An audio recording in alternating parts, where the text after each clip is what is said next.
Hello guys and welcome to TFT Worlds, set 10, day 1, game number 2. Enjoy. First place in KDA Cup right after, and then after playing KDA Cup, he went and played the Chinese TOC, the Mid-Set Invitational, on the same day. So he just played another bunch of rounds, ends up third in that tournament. He had one bad cup all season, tied for first with Dish Soap in the regional final, lost on tiebreakers. So he was incredibly close to just even having another win under his belt. And now he's at the championship. He's been on this road. For me, I've said it before, I'm going to keep saying it all weekend. He's the king of set 10, and he is here to claim his crown.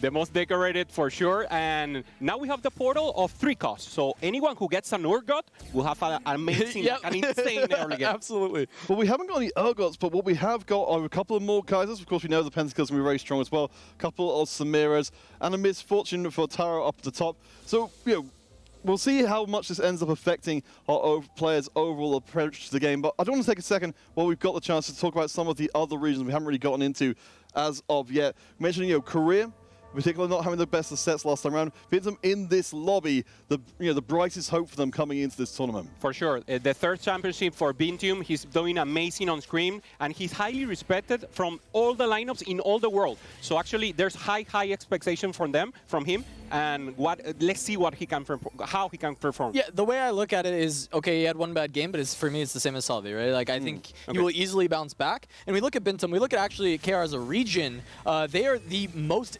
dedicated when it comes to practicing, when it comes to the World Championship. When we look at the scrims that people are playing, when they get these World Scrims all together, the Korean players are playing way more games than anyone else, and Bintum had the most games played by far over any other player. He's very prepared, and I think taking one bad placement, like, it happens. We've seen spots in these games where it's like, okay, this looks unsalvageable, and we don't even know what happened in that first lobby. Of course, we've got to remember the snake seeding is in place and will kick in as of this next round. So while it may be a recoverable position for our players who've gone 8th to come back and get a good result here, it will be important not to get the lowest seeding possible, because that will give you the hardest matchups possible as well.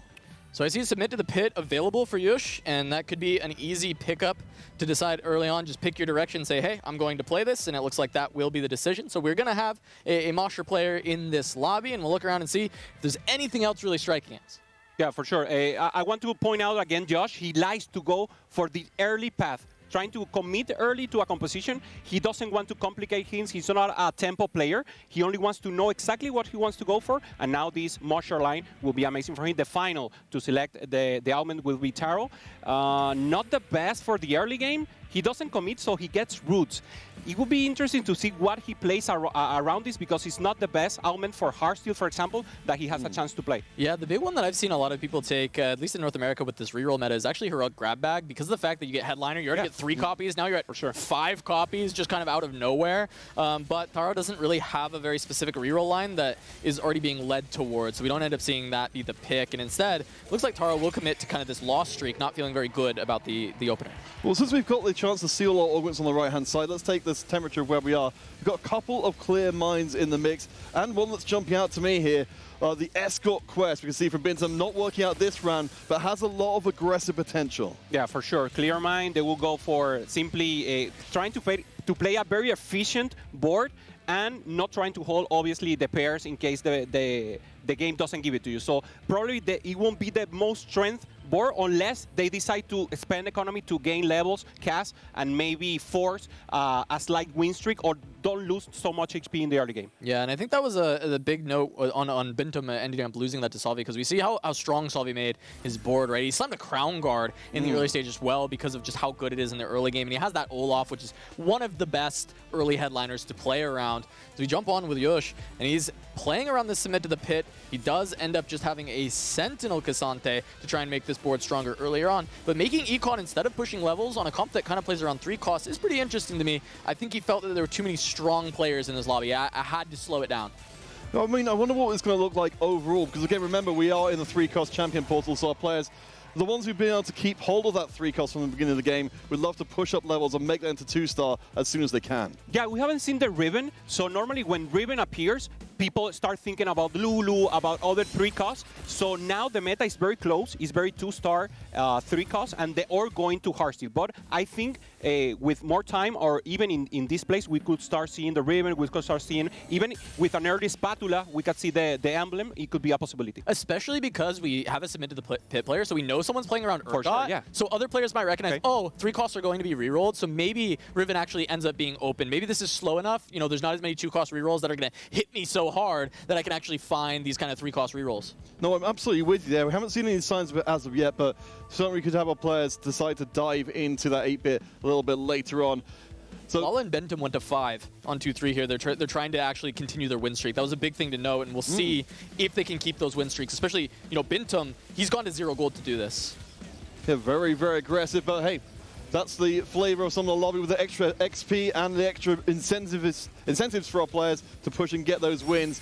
It will be the hit in there against the Moshers, who aren't, as you said, online as of yet. For sure. Half of the lobby is from Asia, so it's a high possibility of having this tempo lobby high slam early, and now we have the possibility for Fintium, who's with the Rage Blade, trying to attack Wow. get the wins against Milala, so he loses the win streak now. And those were the 2 that went to 5, right? Wow. So they both leveled to 5 and ran into each other. Bentham, I think, extra important he found that win because he had another loss earlier and he's playing Escort Quest. You have to be finding these wins, but that hurts Malala's game a ton to push to 5, not make econ, and then lose the fight. How hard is it? Because it's a tempo lobby, he has to keep pushing hard. So what, in less economy, what does that mean? He has to go for a simpler line, maybe reroll, maybe not think of a fast 8?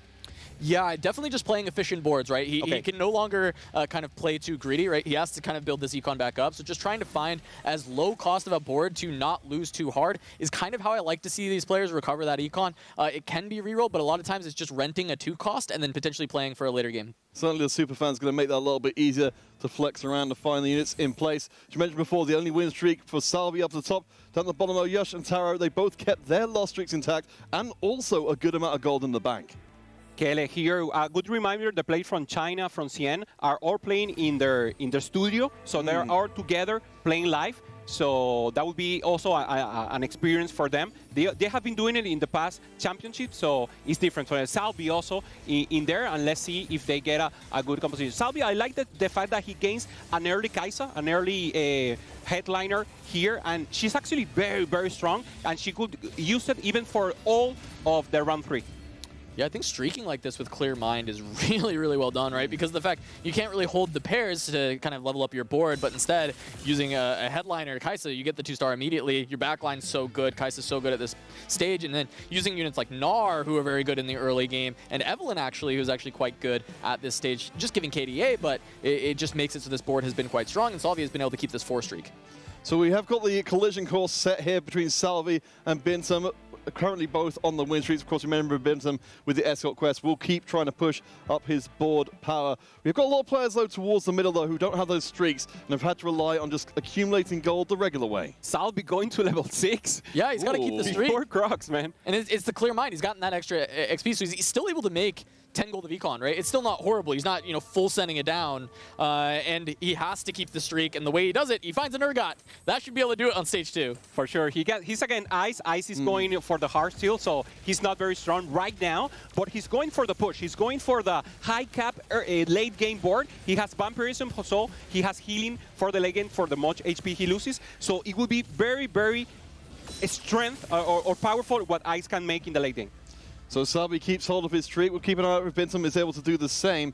Down at the bottom, it looks like one of our lost streaks has dropped off, so we are going to see a little bit of the gold taken out of the lobby. You can see the tail end of that one as Yush will take the extra loss.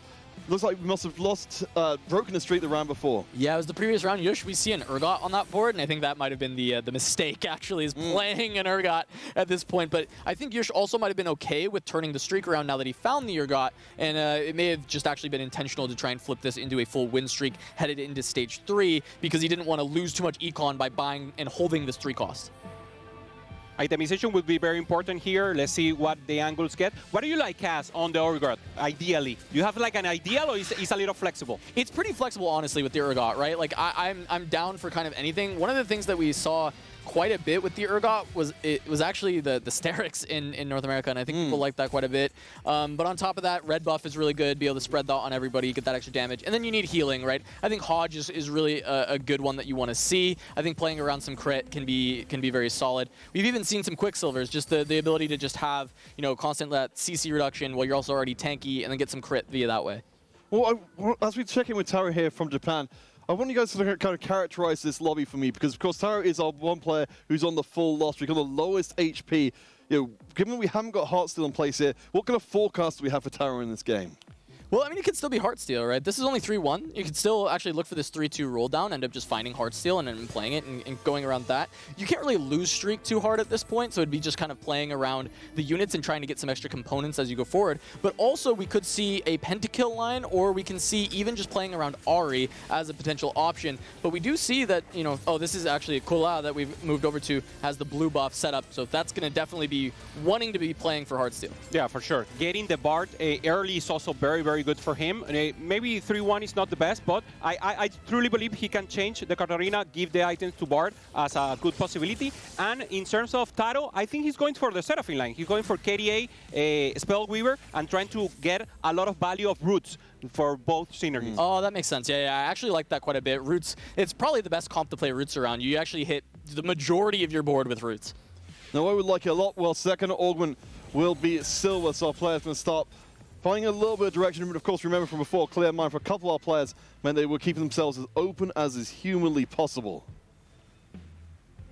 Let's see what we have. Sun Augment's interesting. Milala also going for the duplicator. Team building, so yeah. trying to go for some reroll. I don't see the actual line for the reroll. Is this the Kaisa? I was this the curious, Kaisa but bar? he just No skipped way. it. He just No? skipped Okay, it. okay. Because I saw that, right? He actually would have been on 6 copies with the Sure, duplicator. yeah. So, and hitting this early, I think it is a comp that you could play, but it does kind of fall off a cliff as we get later on. This could be Executioner. It is, yeah, it has for to sure. be. Yeah. It has to be. You got Collector is actually such a good item for the Samira. So this is actually the Sure. Samira version of Executioner. You've got the Infinity Edge, you've got Collector. I think like 2 of our best items, and it's a composition that thrives when you are just like filthy rich. Because if you can 3-star just all of these 3 costs, that's where the comp just caps out above everything else. I want to see the Mumu. Yeah. Mumu. That's sad.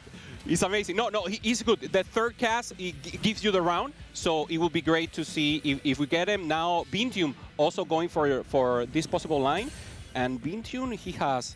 I'm very concerned because Bintium also has a line that could possibly be Executioner, and now we have the Lulu that maybe Taro will use as a holder instead of going for the Seraphine, or do you think he will stay with the Lulu? Because he has the headliner now. He didn't have copies previously, so it will be very hard to get a 3-star. It'd be hard to hit the 3-star, so it might just be the Seraphine, as you said, with the Remember the Roots. But I also think the fact that there's so many players going for a 3-cost reroll, maybe he'll consider playing the Lulu.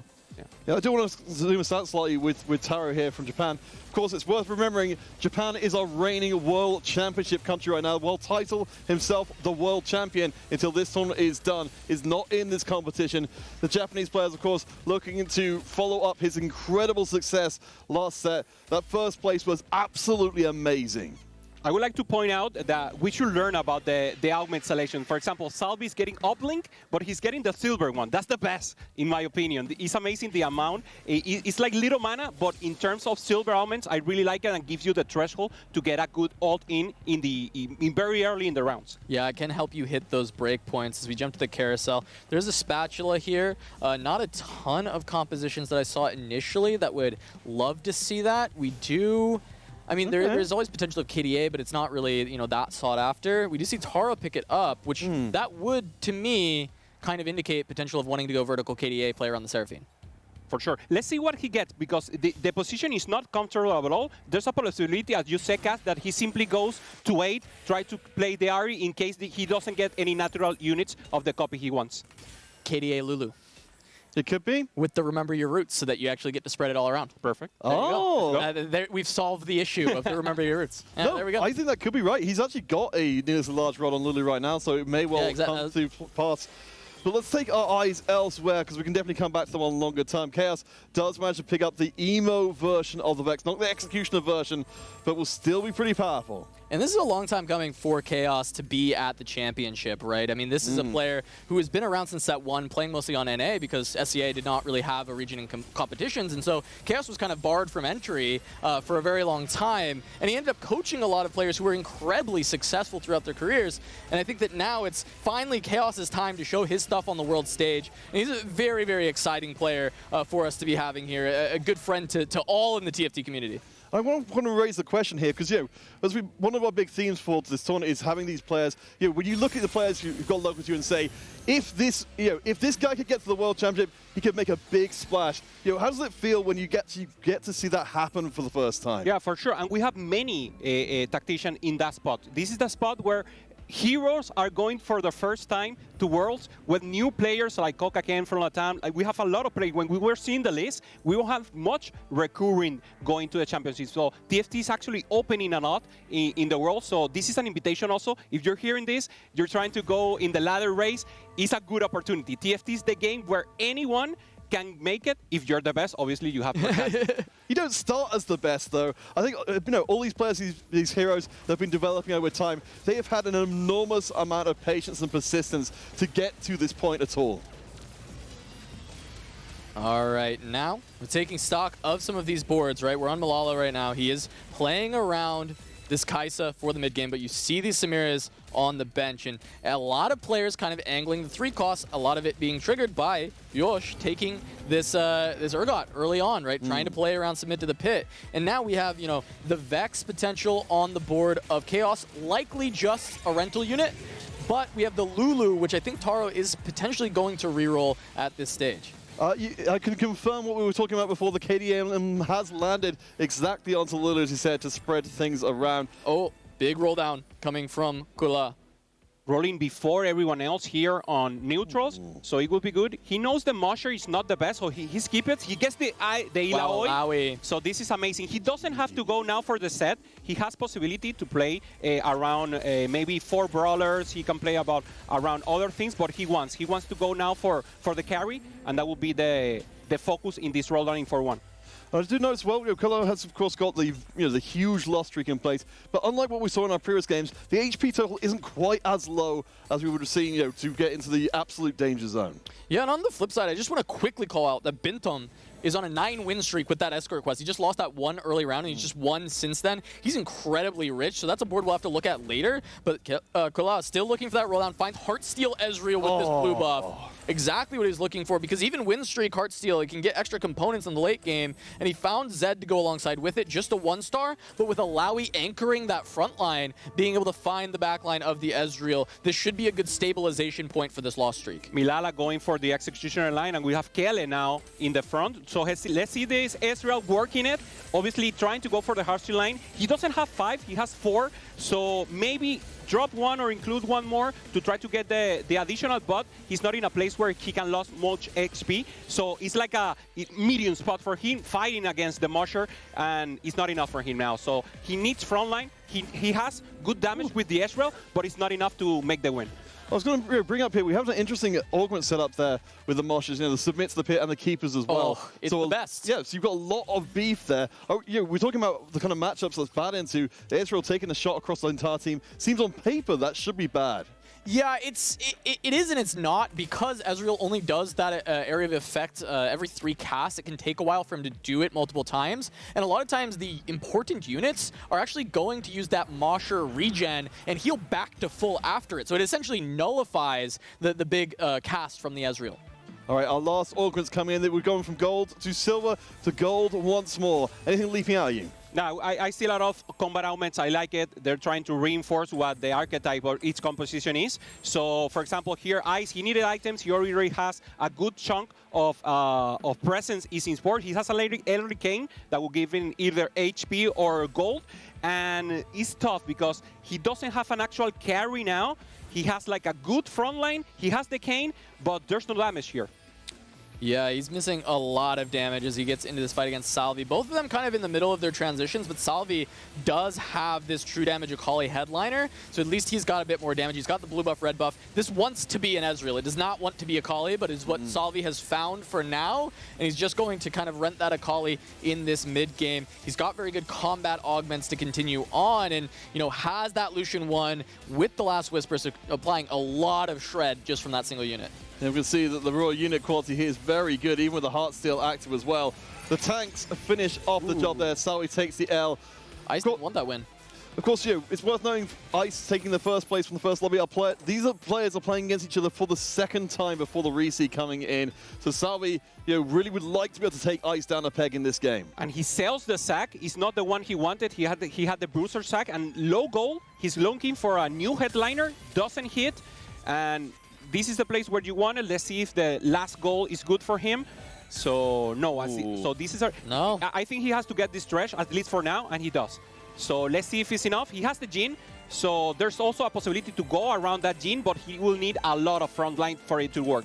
He's loading up that thresh with everything. He has the blue buff and the Infinity Edge onto the Jhin to try and buy as much time as possible, clearing out the bench as well. We'll see if it's good enough. Yeah, Yush on double keepers, so massive shields, but this is still an Urgot 1 item carrying all of the Urgot items, as he's only found the headliner and nothing more. And so this Thresh is just invincible. Every cast hits the entire board, and he just heals his full HP bar. That was unwinnable until that Urgot actually gets upgraded. Well, talk to me about this double keeper setup there. Presumably, you've got these massive amount of extra shields, got the submit to the pit stats, but I guess you've got to have the quality units to make that worthwhile, to make that shielding really count. Yeah, for sure. The shielding is amazing. Only the fact that you can delay the first burst of damage of the enemy is great, because you have a lot of units that will go for CC, go for utility, and it's not only the damage. It's like the overall composition really helps, so it's great that you have keepers. And I've seen it not only in Disco, obviously here in Mosher, but also in lines of Heartsteel, we can see keepers because of the strength it has to avoid the first wave of damage. All right, on board with Chaos, he does end up having a true damage emblem on Ahri. True damage Ahri has been a lot more popular. Caitlyn also works, but Ahri has been incredibly popular to help get through that front line. And it's going to go alongside one away from hitting as Malala hits that Samira 3. And we saw him pick up a spatula. I'm curious if he will he's trying to risk it for country, try and go 7 country, if he can find a cloak on the next PvE round. But if not, he does have the fallback of Emo, and you see him slam the guard breaker instead of the Hodge, because it allows him to still have the Emo emblem, which is a useful emblem for his board. Yeah, can't afford to just give up the component for nothing. Smart play out of Malala.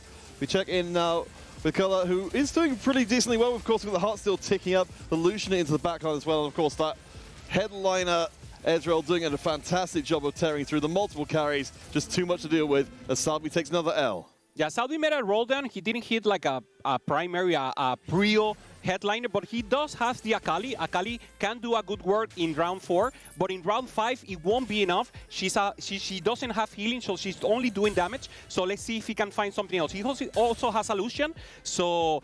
And also he's had money. So let's see if maybe Salvi's getting rapidly to level 9. Kula hit a lot here, hitting the front line with the Zac, finding the secondary carry with the Zed. The unfortunate thing is not actually finding a lot of components and items off of the Heartsteel cash outs throughout this game. So Ezreal's only on 2 items. Zed is only on 1 item. It's actually not incredibly strong. So we're going to see that stacking positioning once again. Try and concentrate that damage, so even though it's not entirely optimal, you can still get through a lot of units quickly. Well, Bintum going for a slightly different approach here. 4 rapid fire in place, at least for the time being. Certainly echoes of what we saw in Game 1 from Volta. We would have liked this to turn out. We do see that the front line is not going to be quite good enough. And we've even got the Bloodthirst there to try and discard damage and little buddies for a little bit more attack speed. Ultimately, it wasn't good enough.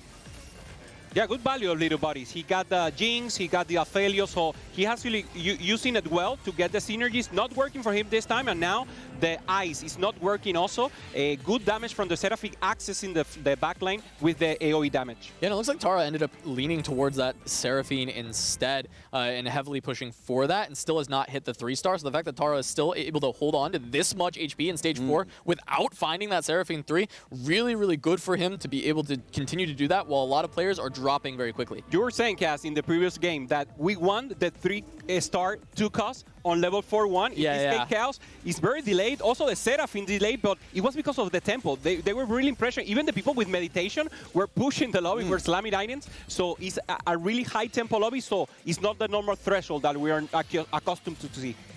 I do want to take stock of where we are economically and streak-wise as well as we come into Stage 5. Taro, of course, with the 5 wins you can see on the right-hand side. Salvi dropping down very low with the losses. Mikola at the very bottom of HP has turned the corner and is starting to try and push up the table again.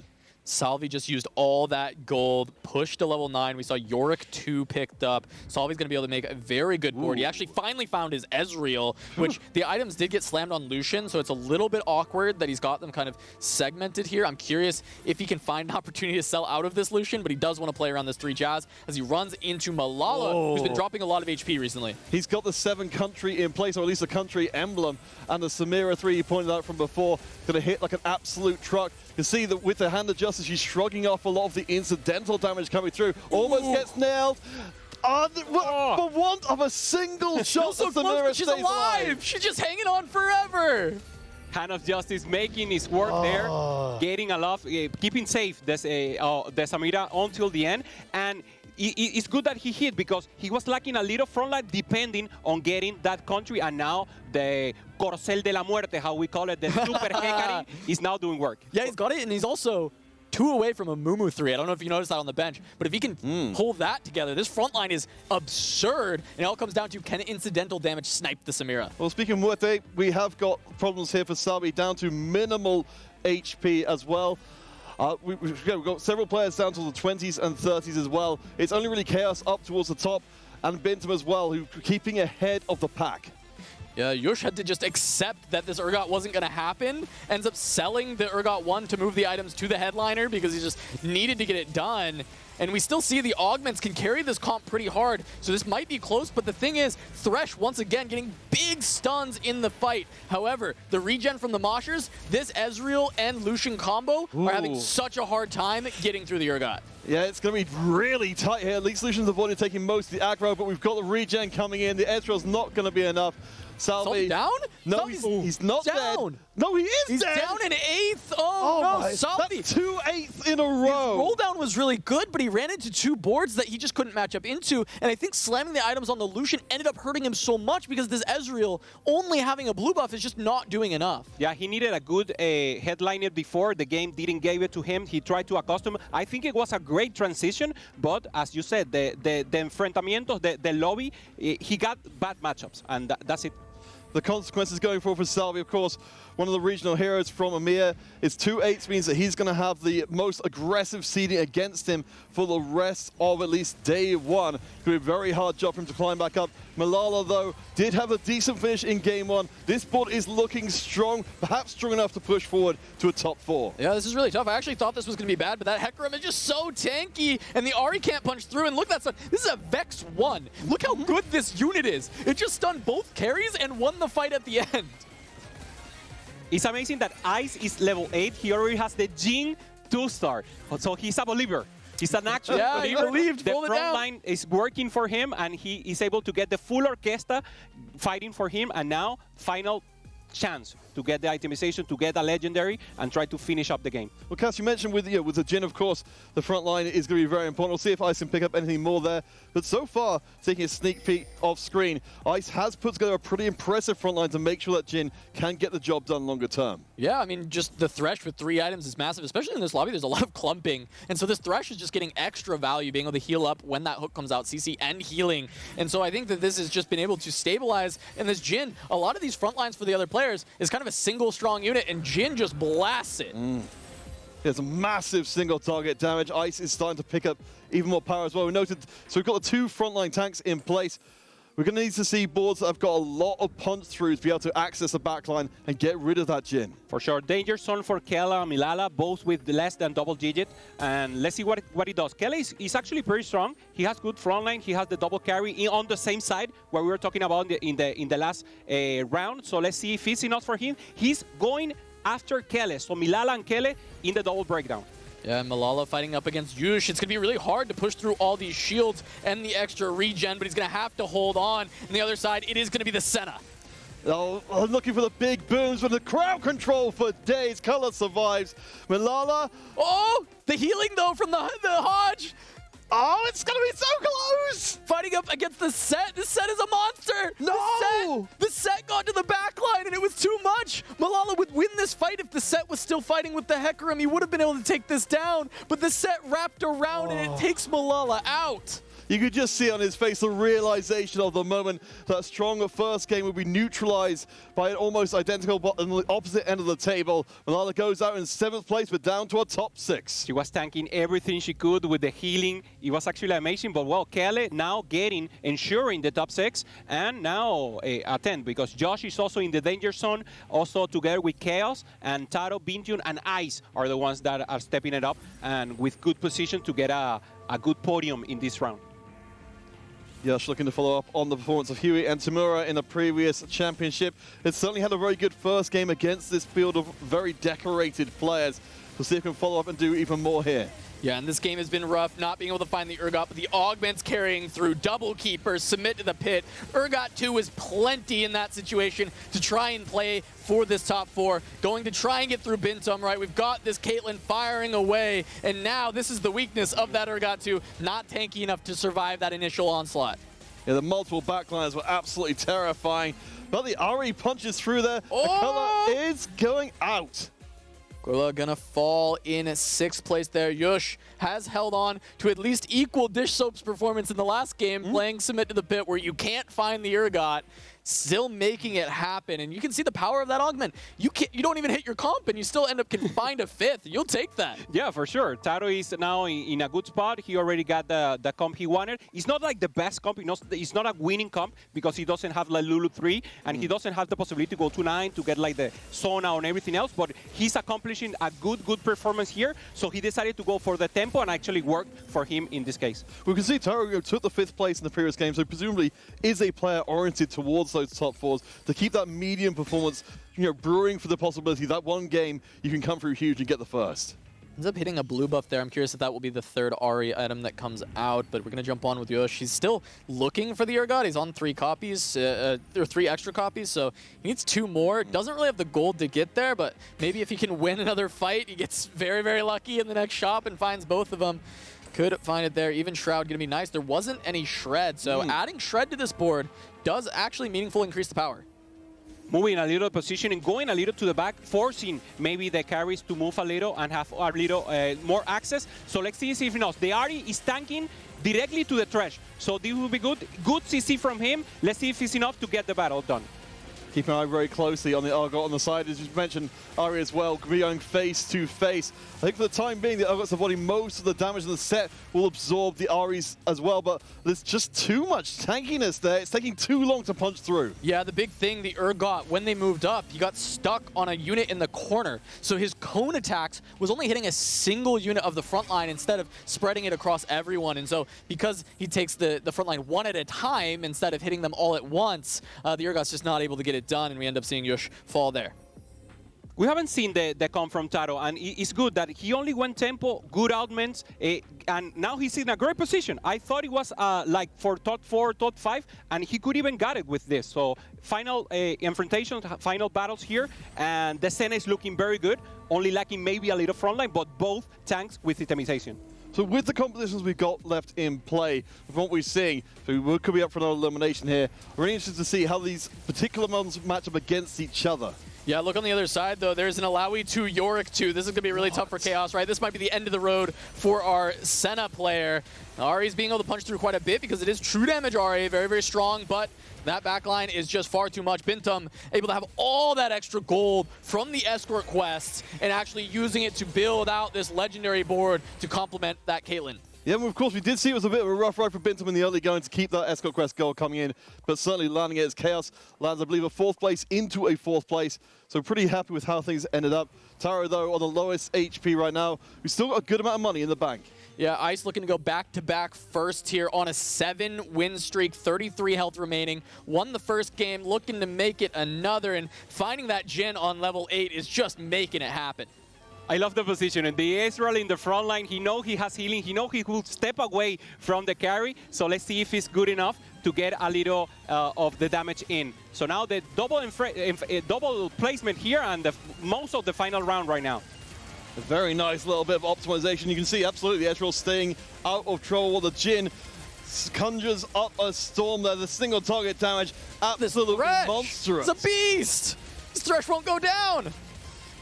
Ice, one more shot! Caitlyn! No! And the Lee Sin Chibi knocking him out of the park. Very, very close. And Karos goes again. Double kill! Double kill! So he got it. Ice with the win for CN.